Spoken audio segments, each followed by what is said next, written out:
Hello, and welcome to Benyo Chats. If you're curious about the world, this show is for you. Should comedians make jokes about anything? On this episode, I speak to comedian Bec Hill. We talk about her comedy process, arts and crafts, faith, and her work for children. Bec has a new book out, Horror Heights to Slime.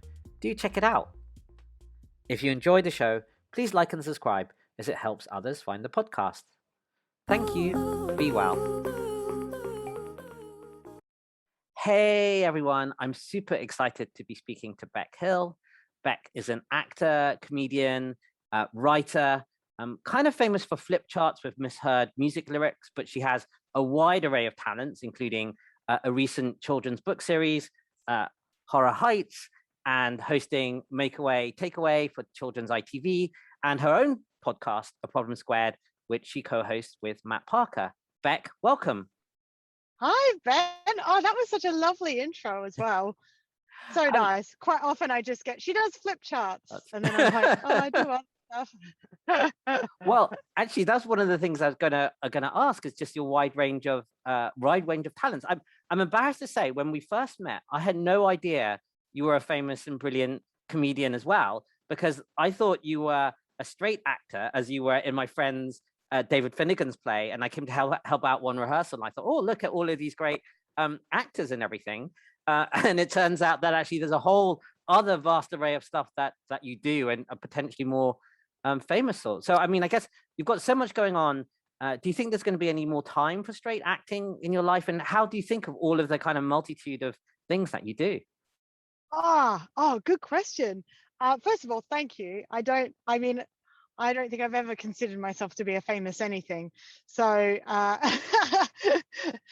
and also I love that you thought that I was a proper actor, because I think that was the first proper, I had to audition, that sort of thing, that I'd done before, and or since high school or whatever.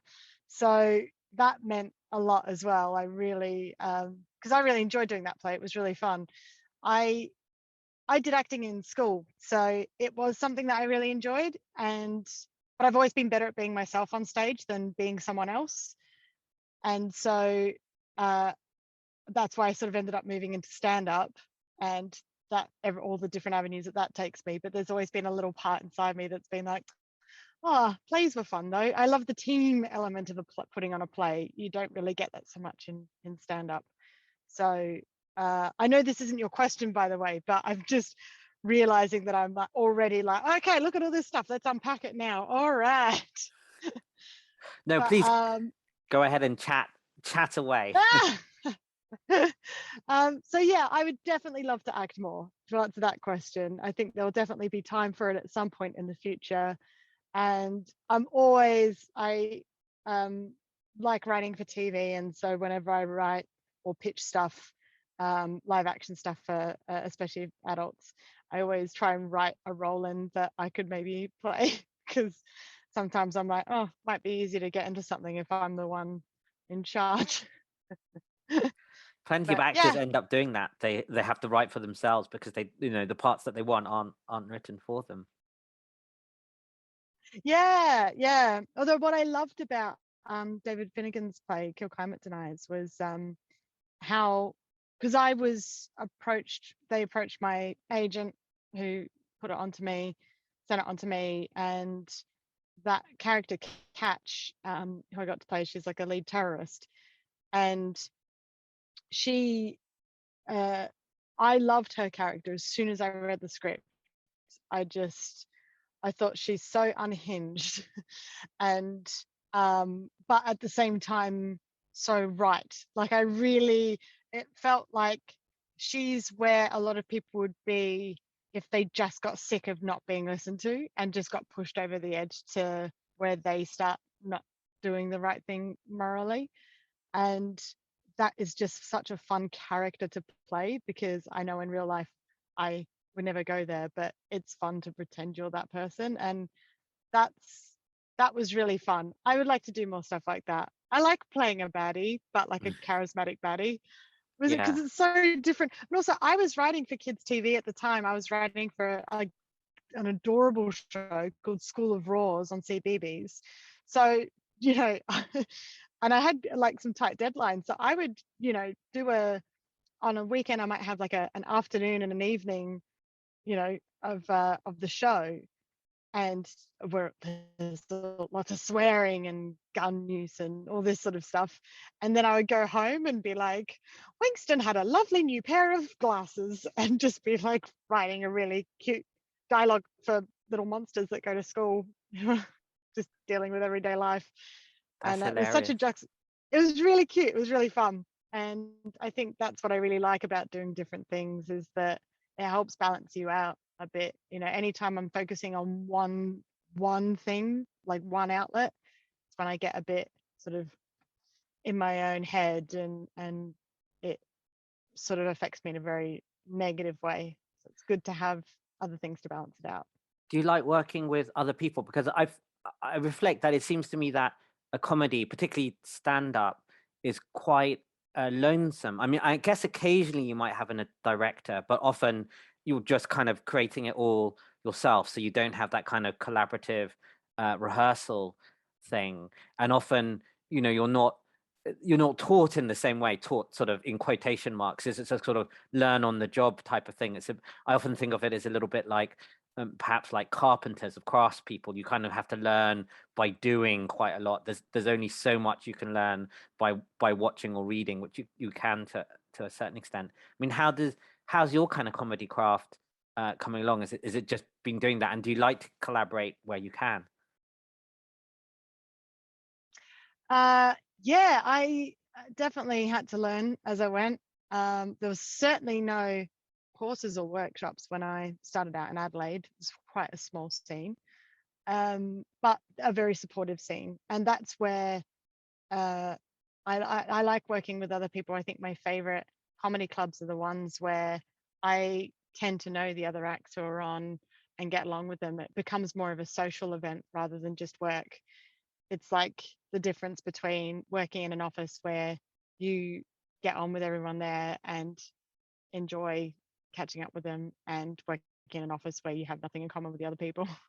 So it can be lonely if you're doing a gig, especially a gig that's maybe in a different city or something, and either you're the only person who's been booked, or and you don't know anyone else, or you know, the other acts you've maybe never worked with, or maybe it's a different type of scene. That can feel quite lonely, especially if you're like coming home on your own, you're sitting on long train journeys and stuff. But generally speaking, it's quite a social job, I guess. And in terms of collaboration, for my larger shows, for my Edinburgh Fringe shows, my husband and I got together. I mean, we've been together as a couple for about 13 years now. And when we first got together, he was the front of house at my first ever solo show in Melbourne. He was over from Scotland. He was on a working visa. We hit it off, and you know, not long afterwards, I applied for my British passport and followed him back over. The rest is history. But one of the things that we connected over is, I mean, he was always really supportive of. I mean, it was my first solo show, so it was fine, you know. And he was really supportive. He'd had to watch the show loads of times because he would bring in the audience and then sit aside to make sure that everything was going okay. You know, if anyone had to go to the loo or something. And I remember I tried to uh, woo him, impress him, because I thought he was quite attractive. And I thought, I know what will win him over. I'll send him a script I'm working on, and he'll see how funny I am, and he'll fall desperately in love with me. And I sent him the script. And in any other situation, I would advise against this. Or, you know, if I was where I am now and this had happened, I'd be like, this is so patronizing.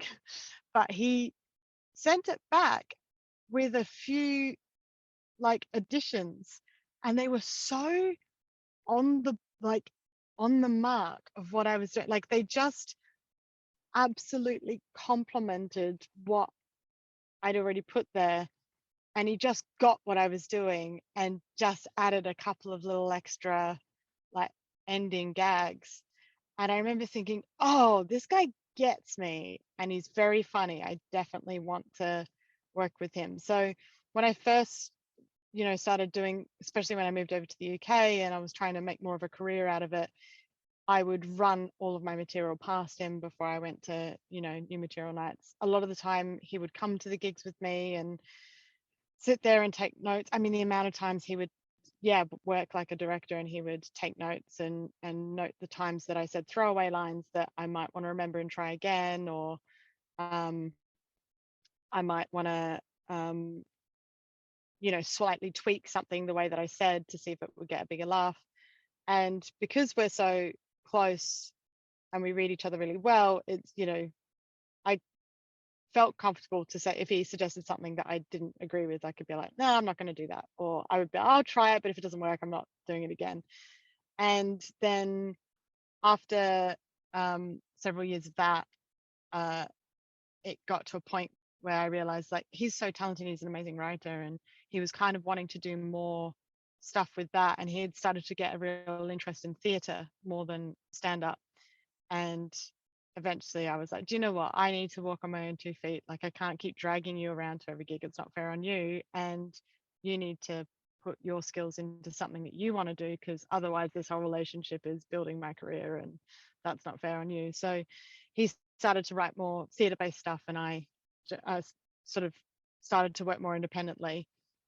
And but when I do big hour-long shows, he still directs them. So I still run stuff past him to make sure that he's, to see what he thinks. If I make a new flip chart, I end up practicing the flip chart to him, because I know that he'll pick up on if I need to, like, slow something down or speed it up or whatever. So that is very much collaborative, as much as I like to think, like, take credit for myself. I mean, and I'm just lucky that that our partnership works in that way. I would say that for a lot of people, it's not necessarily, someone that they're in a relationship with, but it might be that your collaborative partner is like your best friend, or it might be a mentor or something like that. But I think it is important to have someone who gets you, who you trust their opinion, and that they're thinking about you and what you're trying to say, rather than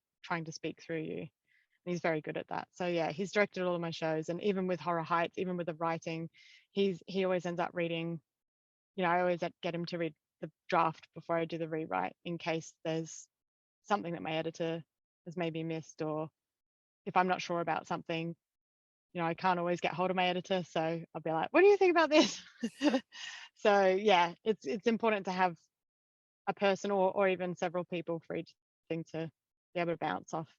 Absolutely. That's beautiful. I have the same with my partner. She often looks at my things, or I'm trying to do a performance lecture piece at the moment. I'm kind of always say, oh, is this slide okay or not? It's kind of quite important to have that. There's a really beautiful story. I guess on the first script, did a little paper heart also fall out, or it's just like, you need a gag here, and that was it, you were in love? No, he didn't say you need a gag here. He just It's wrote it in as if it was like part of the script. Okay. And I remember thinking, oh yeah, this is good. But yeah, I think, like, as time, no, actually, I don't think he's ever cut anything out. I don't think he ever cuts my stuff. I think he only ever suggests ways to improve it, which is probably a very, very good way of, maybe that's why I respond to it so well. And I guess I was if never you, good with the crossing out stuff. yeah, the red pen, like A, not Yeah. red, and B, just crossing out and that having someone that who can be the person in the audience who's gauging the audience, because when you're performing, you can note some things, but you're not going to note it all down because you're in the moment of performance. It's quite helpful to have someone who's on your side going, well, that was good, but I think it could be better, or something like that, because they're taking notes for you. Yeah. There's a lot of comics who also record themselves. So they'll do like a video or audio recording, and they'll either watch it back later or listen back later. I don't do that. It does mean if you do that, you will get further faster. Like, Right. you will become a better comedian faster. I've never been in a rush. I'd rather not have to listen to myself and learn the long slow way than have to listen to myself. I think that would take the fun out of doing the gig for me. But there's some comics who are, eyes on the prize, so good for them. Yeah. Well, you got to keep it fun as well, because as soon as it doesn't get fun, I think that the whole thing collapses. But it's interesting because I think when I reflect, a lot of creators, but particularly in comedy, people on the outside don't realize quite how much craft has gone into what you see. It isn't maybe just that spontaneous, oh, I just thought about that. It's been very finely honed, and that continues to get rehoned. One of the great things about your comedy, it strikes me, is that you seem to be one of the rare comedians that crosses over age groups and a lot of things as well. I mean, into children's comedy. I mean, maybe not all of your things is aimed at children, but a lot of it actually would. And it crosses into the absurd, which I like. It uses arts and craft. You cross across kind of, I guess you'd say, nerds and dorks and science fiction and those sort of interests. Do you find yourself kind of drawn to the fact that you can speak to such a kind of wide cross section, and that, I mean, maybe that more of that type of comedy just kind of makes the world a better place? But yeah, it was interesting about your use of that in into children's comedy. Oh yeah. Well, I was one of the many female comedians who got diagnosed with ADHD as an adult. So that helped explain a lot about how I don't like doing shows where I have to just stand there and talk. I find that very boring and exhausting. I like standing and talking, and I can, but if I'm going to do it every day, I need some variety. So I've always tried to mix it up with a bunch of stuff. So I might do a bit of observational type chat stuff, but I might also do a little game interactive thing, or I might, pull out the flip chart and do a bit with that, or yeah, there's all sorts of things that I've done. Pulled members of the audience out and done like sketches and stuff with them, or had dance breaks. Yeah, I like to switch it up because that keeps me interested and involved. And I think because kids generally have shorter attention spans, it just works well for kids. And also, I am a big kid at heart. I always have been. And for a long time, people kept saying I should do stuff for kids. And the stuff that I did wasn't aimed at, some of it wasn't that it was like overly inappropriate, but I reckon would be quite boring for kids because it might be a set about working in a call center. And, kids don't care about that. But if I, some of the other things obviously do work for children. And I think it's nice that, like, I'm glad that happened and people kept telling me to do more kids stuff. I actually didn't have the guts to move into kids comedy on my own at the beginning. I was a friend of mine, Mark Tremworth from Adelaide, who's another stand-up comedian, mainly for adults, but he wrote a kids show. He's Mr. Snotbottom, and it's done very well. I think he still is Mr. Snotbottom. I think he tours around and does quite well off of it. I can't remember if he's had TV, but he's certainly, he's a favorite. And he brought the show over to Edinburgh Fringe one year, and was like, oh, can I need a character. It was a character. Oh, he had two characters. One was a hanky, and the other was Phlegm. So I got to play Phlegm. And when I say play Phlegm, it was more that I think I wore like one of those plastic ponchos, and I think he just would call me in off of the side of the stage a couple of times in the show, and I would help out with stuff. But it was mainly his show. It was just that I got a little bit of money out of it and got to be on stage and muck around.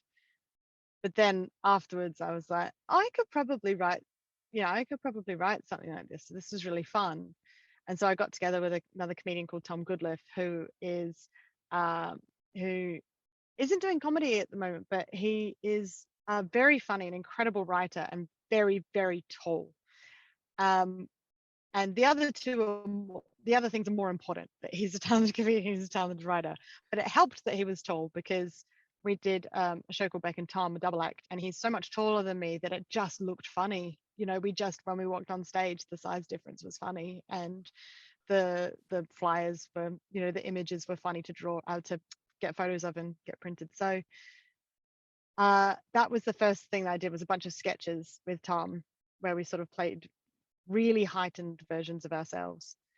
And when that went well, there was a few times we got asked to do stuff together for other gigs, but you know, when you work in a double act, you have to split the fee, and sometimes the fee split just wasn't worth us both doing it, and it just didn't work out financially. And so I was like, right, I'll start writing some stuff on my own, so that if that happens, then I can be like, okay, I'll do the gig. So I started doing that, and then Beck and Tom, we toured the show that we wrote with that for a while. It did really well. We actually had it, we developed it, had it optioned, and we developed it for a pilot for BBC, which unfortunately didn't get past that stage. What did they know?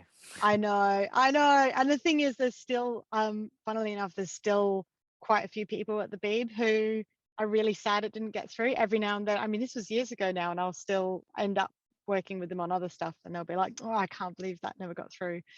And I've still got the script. I will still send it out if if I think that there's anyone who'll take it, because it was a fun show. But when that ran its course, and Tom started stepping back from comedy, I just kept at it with the kids stuff, and it became sort of a bigger and bigger part of what I do. And yeah, it was fun. Weirdly, I started to try and do more and more stand-up for adults that did cross over into kids comedy, and that actually made things really not just handy for me, because it meant that I didn't have to write twice as much material, but also I was amazed at how often the adult audiences responded so well to the kids ones. There's a flip chart I do it's like a list of volcanoes, and it's all puns on the word volcano, and it's really dumb and really silly, and I did it for a kids science show, and they liked it. But then when I tried, like, I did it later at an adults gig just to see how it went down, and it went even like way better than it did with the kids. And I was like, oh, there's like some adults just want some silly stuff that doesn't, you know, challenge them too much. And so yeah, it sort of organically came about from there, and I've just been getting better at honing it for kids as time goes on.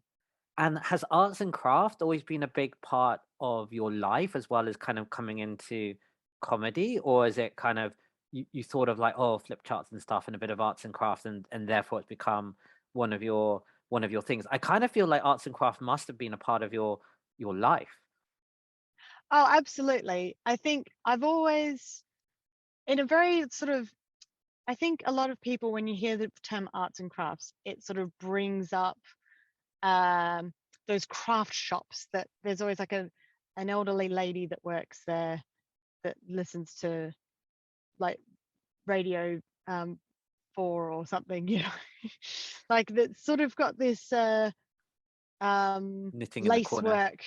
Exactly. Like there's a lot of that. Or people think of like stuff that you maybe make in school, usually with toilet rolls, which I'll be honest, toilet rolls are very handy.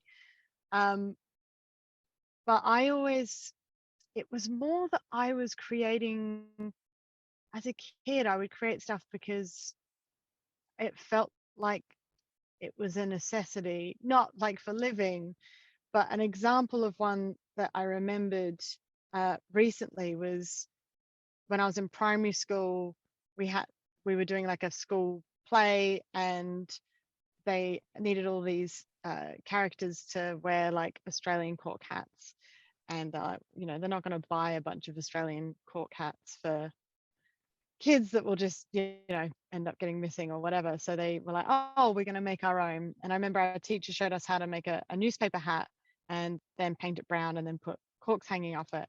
And I remember being furious as a kid, because I was like, that doesn't look like, it looks ridiculous. That doesn't look like an Australian cork hat. you've got the strings, like there's no rim on it, so the string with the corks is just like lying against your face, and like it's this weird, you know, sort of triangular shape. I just remember being really annoyed that it was it wasn't it didn't look like an Australian hat. And so, you know, we were allowed to use the arts and crafts thing, so I took out some cardboard from the cupboard and I, like, you know, made a strip to go around my head as the main band of a hat, and then I, you know, traced out the circles into the card from that. And so then I made a top for it and the brim for it, as I cut out like a big round circle, just made the shape of a hat out of card, and then taped it together with masking tape, and then painted over it, and then put the corks on the end. And my teacher was really impressed, and some of the kids started to copy me. This sounds like a massive brag. It's not. This is like the only time that I've ever been a trendsetter, but that's the sort of, I've always like, that's where all my arts and crafts comes from, is normally because I'm like, there is a better way to, either there's a better way to do this, or just I wonder if this might work, and then experiment. And sometimes it doesn't. I've got a lot of flip charts that saw one gig and never saw the light of day again. They're down by my feet right now, actually. They're like whole rooms full of them. Graveyard of flip charts. Graveyard of flip charts. But yeah, so it's kind of, it's always been a part of my life, but in a real sort of MacGyver-y type way, in a sense. You know, if I've wanted something or needed something, that's usually when I start using it. And likewise with when it started entering stand-up, that was because I wanted to do a sketch, but I didn't have like, you know, I was like 18 or something, straight out of high school. I just started doing stand-up. I thought I'll try doing a sketch. I didn't have a partner to do the sketch with. I didn't want to pull someone out of the audience because I was very new, and that was very scary, the idea of working with someone else. You know, too many variables at that age. I was like, I'm not a good enough comedian to handle this if it all goes wrong. So I was like, I'll draw a picture of the two characters and I'll give them moving mouths, and then I'll move the mouths and you'll know which character's talking in this sketch. And the sketch wasn't that good, but the moving mouths, everyone really liked that. Like, that got a big laugh. I thought, oh, that's a big laugh for, you know, just moving some paper. So I just started incorporating that into, you know, into what I was doing, and it sort of went from there.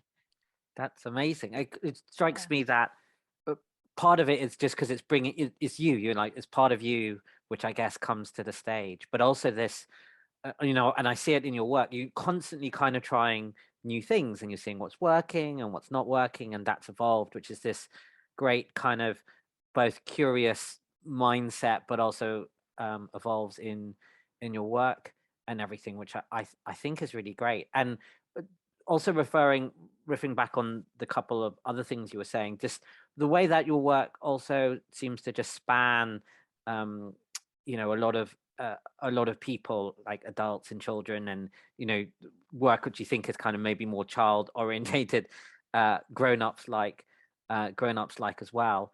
And I wonder, do you think that's part of perhaps a little of a newer generation of comics as well, who are a little bit more aware of that? Because I think when I think back, and I'm not so close to the comedy scene, but there's sort of a bunch of comedians who really defend their right to offend people. And I think it's true that comedy and humor can obviously shine a light on what it means to be human, and jokes aren't always there to be funny and then that.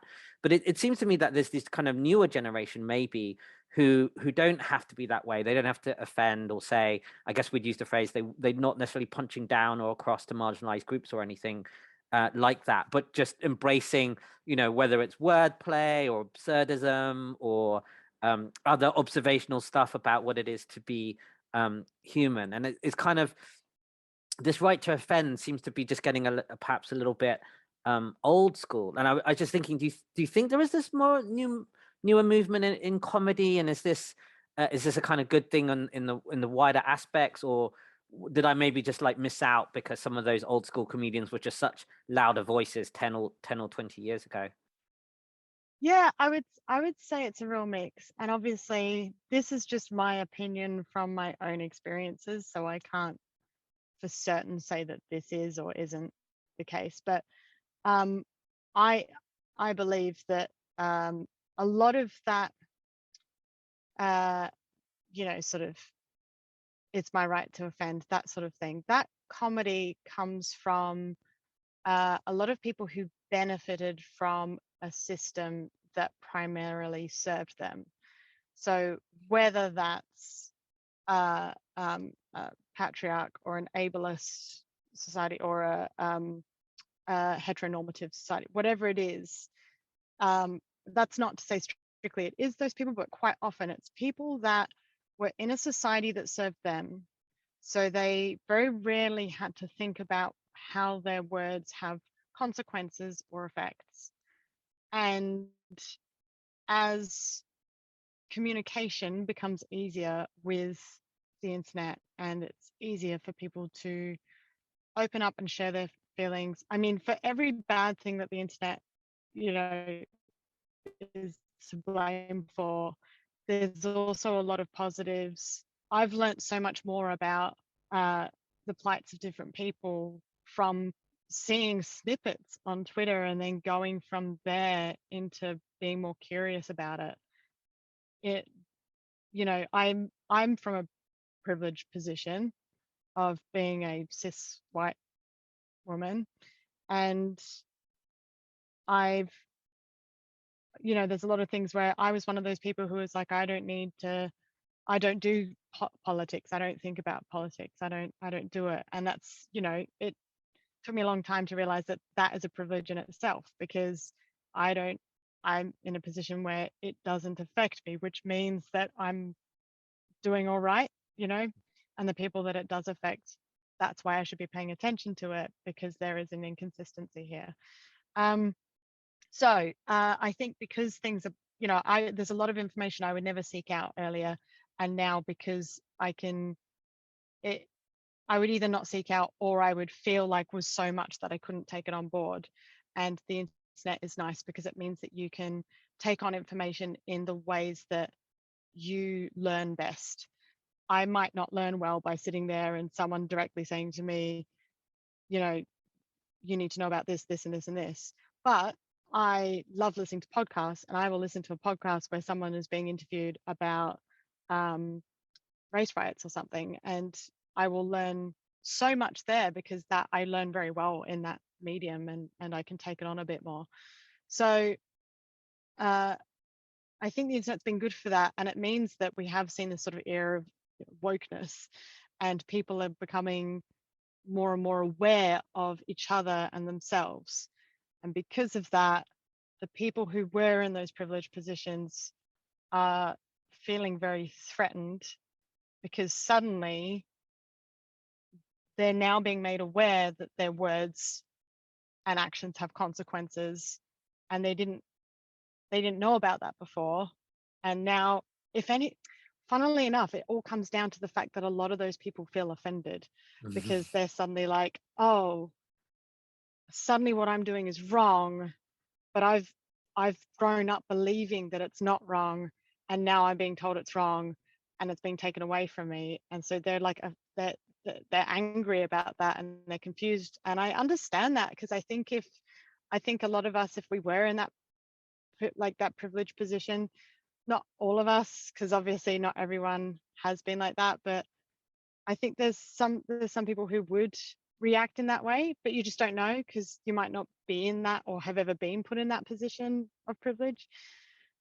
So I make it sound very complicated, but essentially I think uh, we are seeing more and more people being conscious of what they're saying when they're being given a platform. Of course, there's a lot of people that aren't, and you only have to look at politics in most countries to understand that. But it does feel like a lot of those platforms are owned by the people who feel like they're losing their position of privilege, and they're freaking out, and the next generation are finding new platforms to talk about this stuff. Yeah. And comedy and anything live really is a good place for that, because it's a lot it's a lot harder for, you know, Rupert Murdoch doesn't have the power to shut down every comedy club in London. Yeah. It's You always, know what I mean? So comedy's always on that frontier. It's live. You can't lock it down. It spreads. yeah, exactly. Yeah. So I do see that happening. One thing that I will say that I think isn't talked about enough is a lot of people talk about like offensive comedy or anything like that, and they talk about it within the confines of it's not even funny. And what I don't like about that saying, when people say it wasn't even funny, is that it suggests that if it's funny enough, it It's makes it okay. okay to say. Mm. And I think a big conversation got a lot of people think, like, they say you should be able to joke about anything. And I think it's less about, you know, you can make anything funny. But I think the question is that the right thing to do? Like, I could make a joke about something that would get a really big laugh. I mean, for instance, homeless people are still very much the butt of the joke in stuff, whether it's TV or just jokes or just in conversation. People will still say something about, oh, I thought you were homeless, or like, oh, the bum, or something, and it might not even be that harsh, but it's enough to say that is a bad thing. If you were that thing, that is bad, which then reinforces the idea that when you see a homeless person, they are bad and they are not worth the same amount of respect as someone who isn't down on, you know, like having a tough time.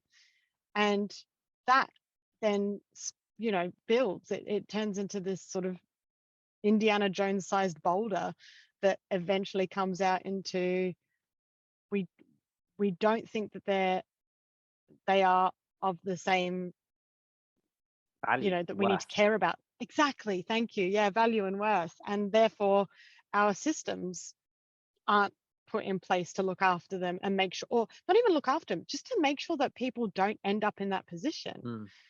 And um I feel like there's a lot to be said about, I mean, the analogy I always say is that it's a bit like, um, just because a poisonous berry is delicious doesn't make it any less poisonous. And I feel that same way about comedy. I think Yeah. just because something is funny doesn't make it not toxic. Yeah. I mean, So you can make yeah, art about anything. I think that is true, but should you make art about everything? You know, that seems to be mm. very, very wise thoughts from you. It's And more about what you're saying. I think it's the message. What is mm, the message? yeah, What are you actually saying with your art or your joke or whatever? You know, you've got to look at like why you've said that and why you think it's funny or why you think it needs to be said. yeah. And reflecting about a couple of things you said about I guess woke and internet and things. You know, if you, woke sort of been overtaken as a word, but in its kind of original sense was to be awake, to be alert to these things where um, we weren't. I certainly wasn't alert to all of some of these things, and I think the internet, social media is a little bit like the force. There's the dark side, but there's the light side, right? And it depends Yeah. on, you know, whether you're the Jedi or the Sith about it. Because to your point, I've learned a lot from social media about neurodivergence, disability, a lot of these things, which I don't think I could have learned about easily in any other way, really. I mean, it was possible, but it wasn't just going to come to my fore, which I think is quite interesting on both of those things. And I was speaking to another comedy actor, Sally Phillips, the other week, Mm. and disability came up because she has a son with Down syndrome, and so there was a lot of that on awareness. But also faith came up because she's got quite a strong Christian faith, and I think that's also one area which I don't think I would have learned as much about without social media and the things. And I've picked up that it's come sort of later on in your life has been kind of quite important to you. So I'd be interested in your reflections. And it was kind of interesting about what you were saying about how we treat people like homeless people. And I think people, for instance, um, obviously we can all, and I'm kind of making some mass generalization here, but if you can think about faith and things, that's one of the ways that we get to treat humans as humans, no matter kind of where we kind of been and come from. So I think maybe it's quite an important component. But I'd be interesting if has that reflected at all in your comedy or your work, or has it just been much more a personal reflection on how you're living your life? I think it doesn't.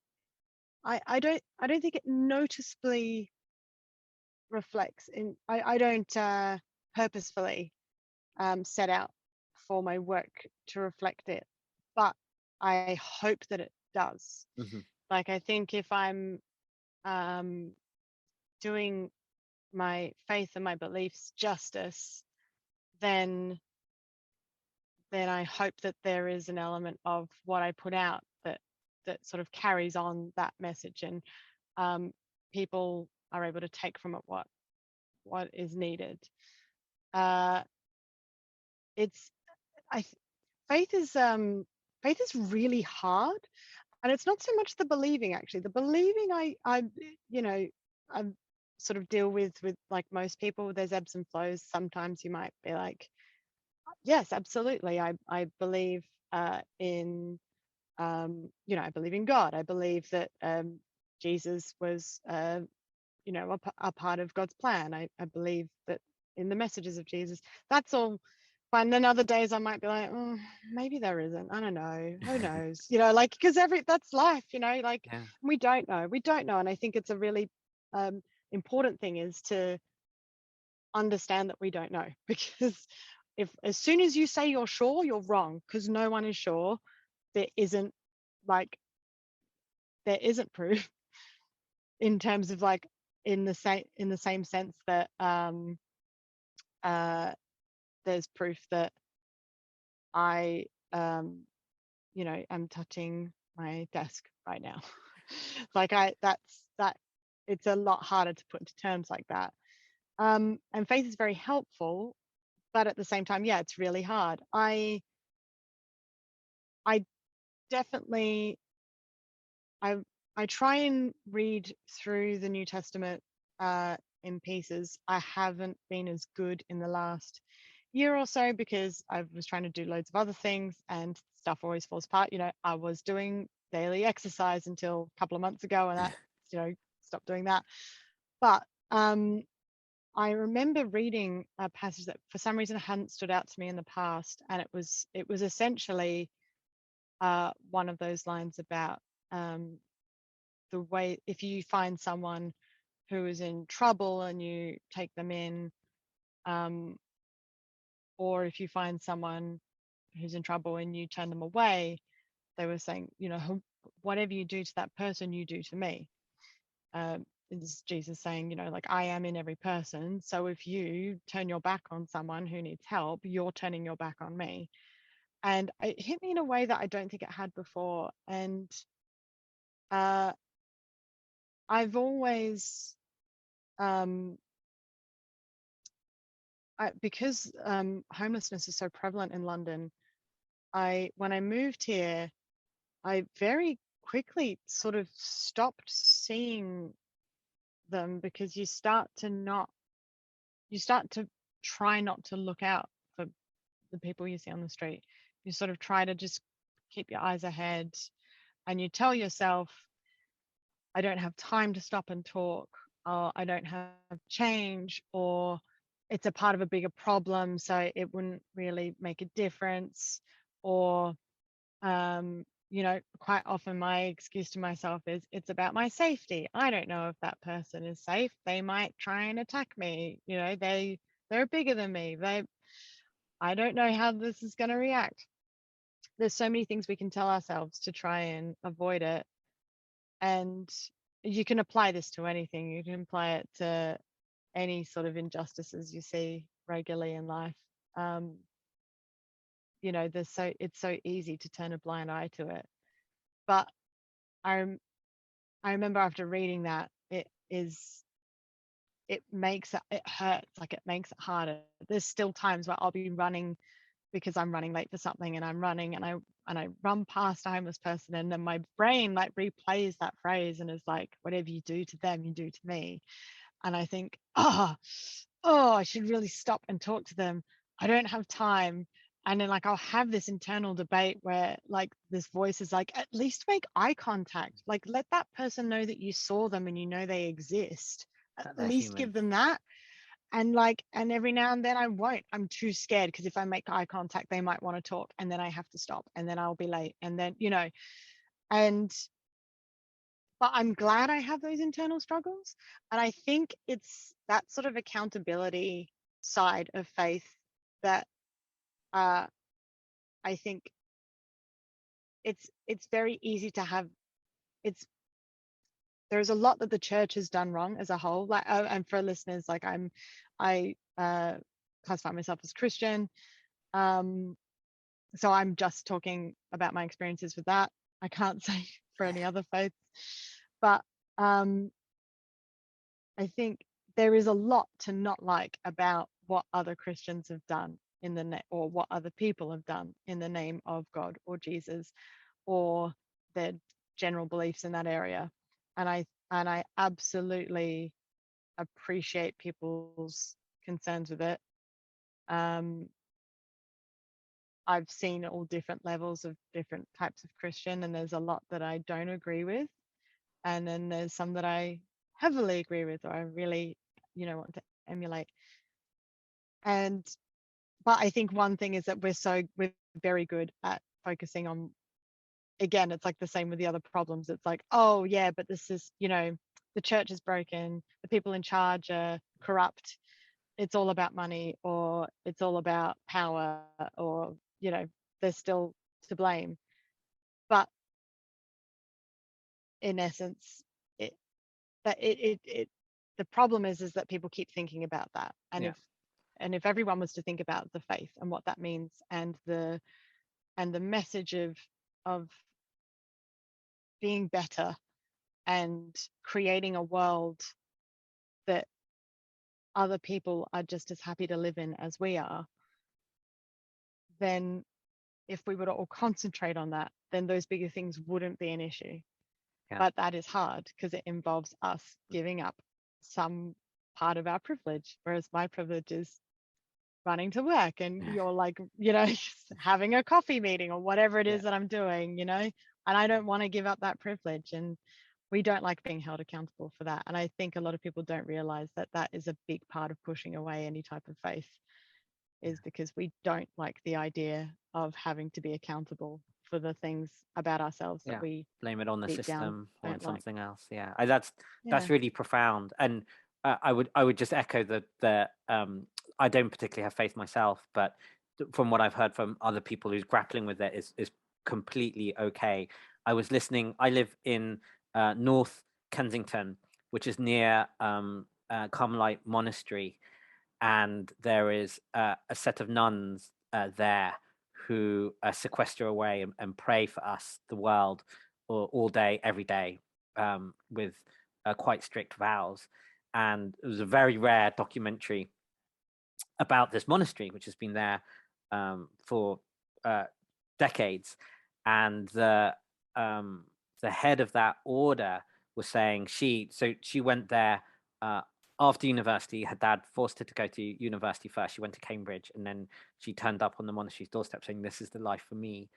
And then even as I think she was either the head of the order or sometime, she spent several years in a crisis of faith while still there.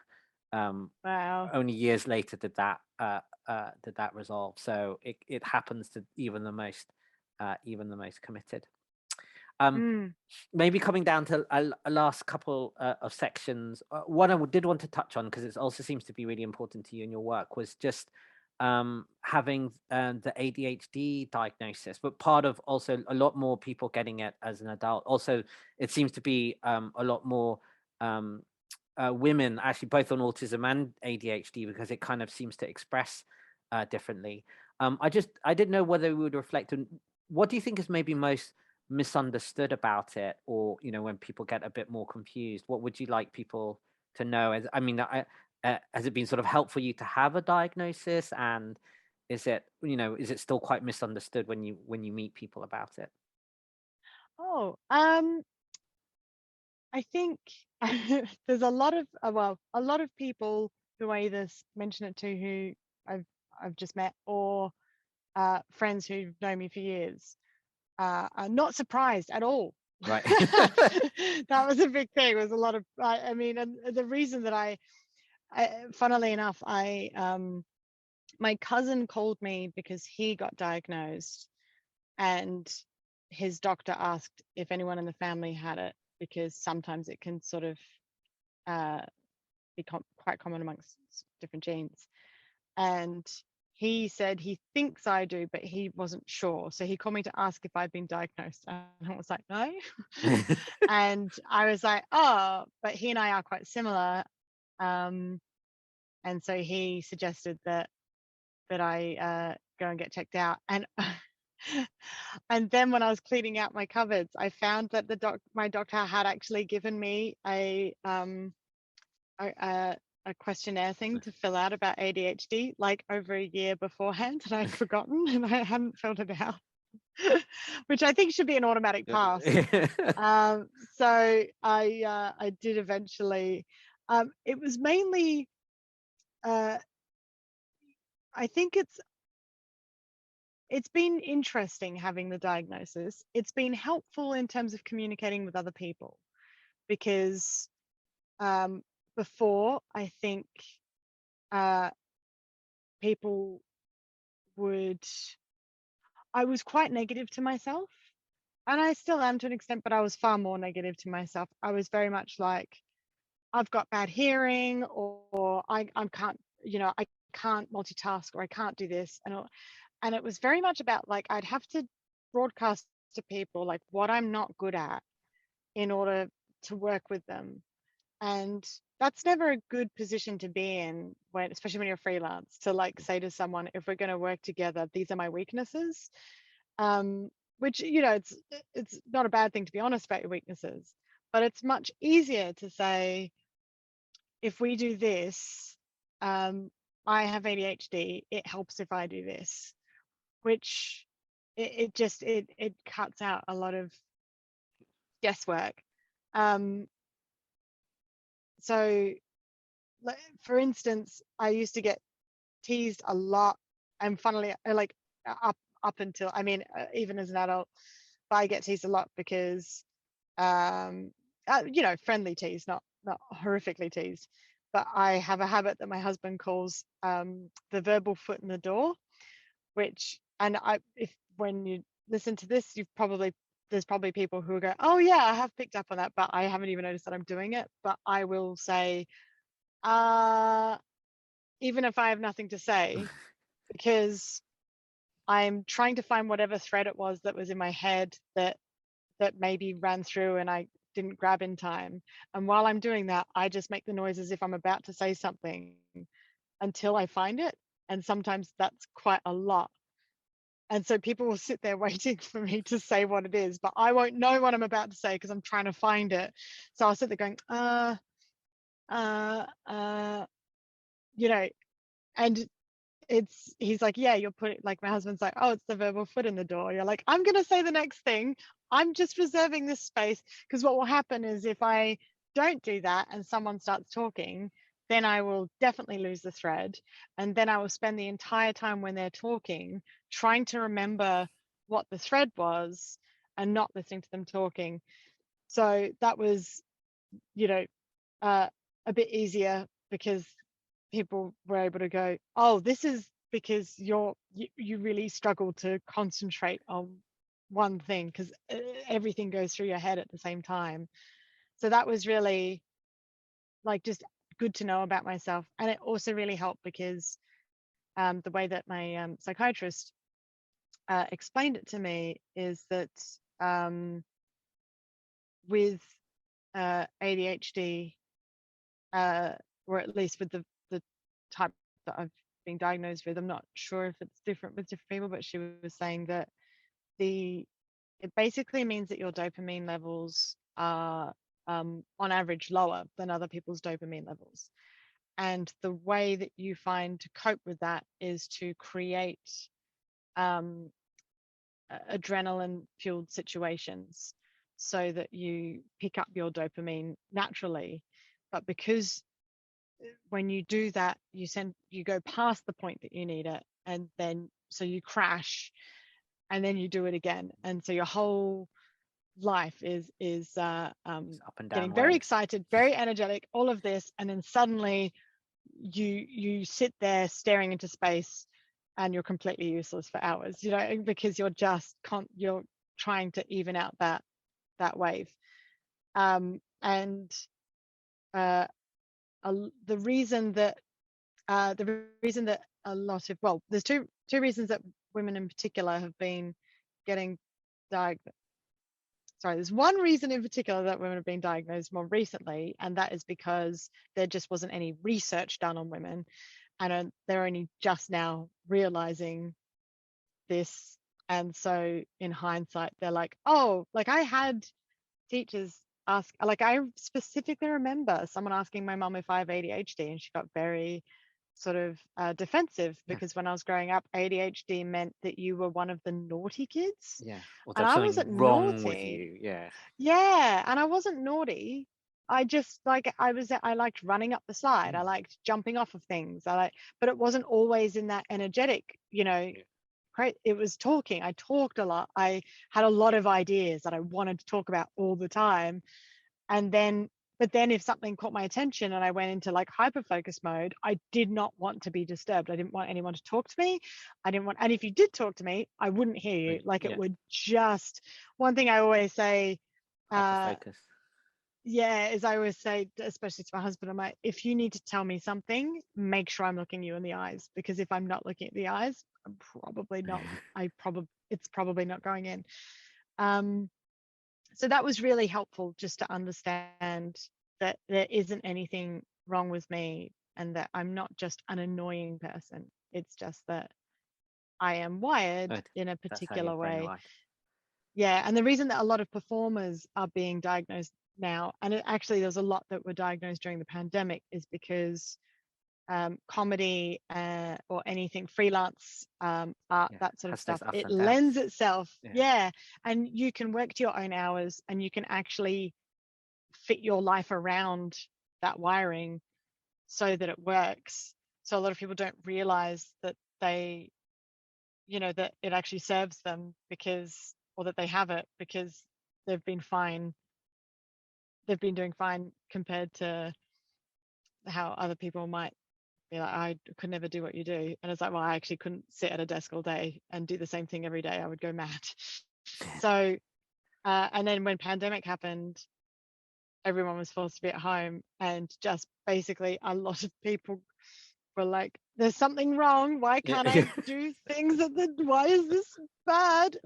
What's happening? And a lot of people suddenly went, oh, how come this is so much harder than it seems to be for, I mean, obviously it was hard for everyone, but there was a real anxiety to do, that's hard to explain. It wasn't an anxiety to do with the pandemic or anything. It was just an anxiety to do with, like, I get anxious about planning in a way that is very detrimental if I have to live to that. And sometimes you do, but not being in control. Okay, great. Well, I'm going to do tiny last quick fire section, and then wrap up. So I was going to kind of do a kind of how you can either do it sort of overrated, underrated, or how best to use this thing. So just a few, whatever comes up, you can pass of that. So overrated, underrated, or how best to use duct tape. Oh, wait, when you say do I just say overrated or underrated? You can go, oh, duct tape is overrated. Did you say how best to use? Yeah, or how best to use it. I'm going to come up with something for every... Okay, let's do how best to use duct tape. How best should we use duct tape? Well, I made a bag out of duct tape. I can't remember where I've put it. but I've made a Okay. bag out of it. Like Yeah, best it use was for duct tape. based on the wallet technique that we used on Make Away Takeaway, just to make a simple wallet. And then I made a whole handbag out of it. And I can't remember what I've done with it, but it's somewhere around the house. Great. We should do that. That's definitely underrated. Okay. PVA glue. Best use is to cover your hands in it and then let it dry and then peel it off and pretend that you've got sunburn, but it doesn't hurt. Oh, great. I've not done that. I should use that. Oh, it's Okay. fun. It's really nice peeling it off. What's the best way of falling down without hurting yourself? Oh, have a crash mat. If you do have a crash mat, when you fall, I remember learning this, if you're falling backwards, make sure you land sort of on your like the flat of your back where the shoulder blades are, because that's a strong part. Yeah, and not your neck, your neck or the lower spine. I learned that on your podcast. Oh, yes. What's the best system for voting? What's the best voting system? Oh, I mean, I should know that because we talked about it on the podcast, but I already can't remember. I think it's a partyless system. I think that we should have to vote on individual policies, and we don't. And when it's blind, we don't know who represents them, so that the personality doesn't come into effect. Okay, that's very good. What's the best Christmas present? Something that will make you do something that you wouldn't do otherwise. I know that sounds like a weird one, but my favorite ever Christmas present was a portfolio big enough to carry my flip charts in. And after that, I started to do more flip charts because I could carry them to gigs. Yeah, that's very good. And last one on this. What's the best use for glitter? Right. Well, I would say put it everywhere. I've always been a fan of when you put it in a jar with water and you turn it into a snow globe thing. Yes. My husband hates glitter, so he would say, just don't. He in would the just toilet. say no glitter. Not even that. He doesn't like it in the house, and it genuinely upsets him. We are very opposite in that sense. He's yeah. Okay. And then final question: do you have any thoughts or advice for people, either maybe young people or career or just on getting on in the world? Is there anything you'd like to share in terms of what's Bec Hill's advice? That's Is that too hard for the last one? No, do you know what? It's a good, right. This isn't like the thing that I want on my tombstone.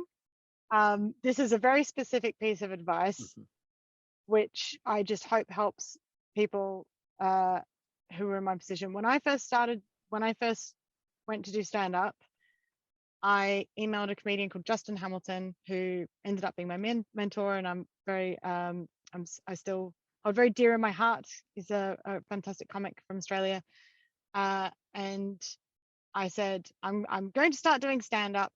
What advice do you have? And he said, when you're rehearsing your first set, like when you're practicing, hold something in your hand.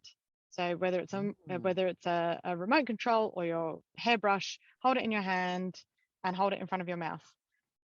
Keep doing that. Whenever you're rehearsing your set, whenever you're going through your set, even if you're just running through it, hold it in your hand in front of your mouth. He said, because then when you get on stage, that won't feel weird. And he was dead right. And every other it was like at a night where everyone else, it was their first time doing stand-up as well. And everyone either couldn't, like, kept forgetting they were holding the mic and it would go over here, or suddenly they were down one hand and they weren't sure how to like do something because they'd been rehearsing with both hands free and they didn't know how to show something. Everyone was struggling, and it was a huge advantage that I just went on, grabbed the mic and just felt natural. So yeah, it's a very specific piece of advice, but if anyone's either starting stand-up or just learning a speech where you won't have a mic stand or something like that, practice holding something in your hand in front of your mouth. You'll feel so much more natural. That is super practical. So if you're going to practice with it, and then I think I'm going to extend it, which is if you're going to perform or do anything and the situation's going to be different to how you're rehearsing it, try and make the rehearsal bit, whether this is a mic or however it is, rehearse with it so that when you're in your final performance or when you're doing it, you're not going to be feel that it's all weird. But I will remember that exactly. If I have to rehearse with a mic. Well, Bec Hill. Thank you very much. Check out her book. I'm holding a copy for those on that she's written. You can check her out on the web, on Twitter, social media, everywhere. She is fantastic and awesome. Thank you, Bec. Thanks, Ben. Can I call you Ben? I feel like that. Yeah, I've just I'm instantly Ben. assumed I can give you a short nickname, but you might be like, I am Benjamin and only No, Benjamin. I've always been Ben. I think it's only my mum who shouts Benjamin sometimes when she's annoyed with me, which is like typical. Does anyone ever call you like a Rebecca, like your mum when she's really annoyed with you? That's it, right, or something? Oh, I mean, now it's normally when she's doing fake annoyed, and she'll be like, "Oh, Rebecca," you know, it's that sort of fun thing. But I've got friends who will insist occasionally on using the whole. I mean, I think everyone has a friend who likes to go for the full formal name as for a bit of fun, and I quite like calling Matt Parker Matthew Parker. It feels do you have like a comedy middle name? My middle name is Natani. So you'd be Rebecca Natani Hill. So that would be like, get in here, Rebecca Rebecca Natani Hill. Yeah, that's it. You get in here. Yeah. What's your middle name? Do you have one? Yes, I have one. It would be Sing Long, which kind of means powerful or rising dragon, because in Chinese, I would be known as Yo Sing Long, because you do family name first and then that way. And so Ben or Benjamin is the other one. So there was maybe some thought that I would be perhaps back in Asia or that, and I was born in London and now stayed here, so don't use it that way either. Oh, well, good to know. And your middle name has Aboriginal roots or something, or other roots? Yes, it does. You've either done fantastic research or that was a very good guess. And actually, what I will say is I don't know. See, I was told it had roots, but my parents just didn't know which tribe, because obviously there's loads of different dialects in Australia, different tribes, and they weren't sure which people the word came from, but it's supposedly meant to try.